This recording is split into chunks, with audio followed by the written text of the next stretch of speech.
அன்பு உறவுகளுக்கு வணக்கம். ஒரு வயதான பெற்றோர்கள் 2 பேரும் பேசிக்கிட்டு இருக்கிறாங்க. அதாவது அவர்களோட 2 பிள்ளைகளுமே அவர்கிட்ட ஏதோ ஆர்கியூமெண்ட் பண்ணிட்டு போறாங்க. 2 பையன்ல ஒரு பையன் அவங்க அப்பாவை கத்துறான் அல்லது திட்டுறான், ஏதோ ஆர்கியூ பண்றான்.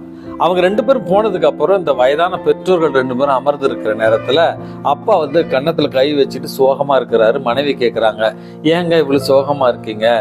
ஏன் நம்ம பெரிய பிள்ளை உங்களை ரொம்ப திட்டான், ரொம்ப வார்த்தைகளை விட்டுட்டான்னு ரொம்ப கஷ்டமா இருக்கீங்களா, வருத்தப்படுறீங்களான்னு கேட்ட நேரத்துல அந்த அப்பா சொன்னாராம், பெரியவன் திட்டினான், கத்துனான், என் மேல கோபப்பட்டான், அவனுடைய உள்ளத்துல இருக்கிறதெல்லாம் வெளியில சொல்லிட்டு போயிட்டான்.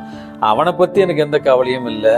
அமைதியா ஒருத்தன் இருந்துட்டு போறான் பாரு, அவன் என்ன நினைக்கிறான், என்ன யோசிக்கிறான், என்ன முடிவு எடுக்கிறான், என்ன முடிவு எடுப்பான், எதுவுமே எனக்கு தெரியல. அவனை நினைச்சாதான் எனக்கு கவலையா இருக்கு அப்படின்னு சொன்னாராம். அன்பு மிக்கவர்களே, நம்முடைய வாழ்க்கையில ஒரு அழகான உண்மையை புரிந்து கொள்ள வேண்டும். கோபத்தின் உச்சம் என்பது அமைதி, சாந்தம். நாம கோபப்படுகிற நேரத்துல யார் ஒருவன் அமைதியாக இருக்கிறானோ, சாந்தமாக இருக்கிறானோ, அவன்தான் உண்மையாகவே ஆபத்தானவன் என்பதை நம்ம புரிந்து கொள்ள வேண்டும்.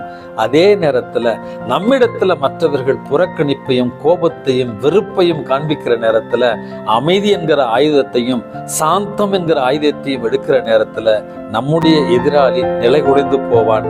காரணம், நாம என்ன நினைக்கிறோம், என்ன யோசிக்கிறோம், என்ன முடிவெடுப்போம் என்று அவர்களுக்கு தெரியாது.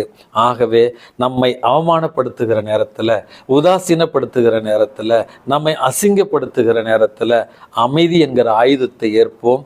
மாண்போடும் மதிப்போடும் இந்த உலகில வாழ்வோம். இந்த நாள் உங்களுக்கு இனிய நாளாகட்டும். வணக்கம்.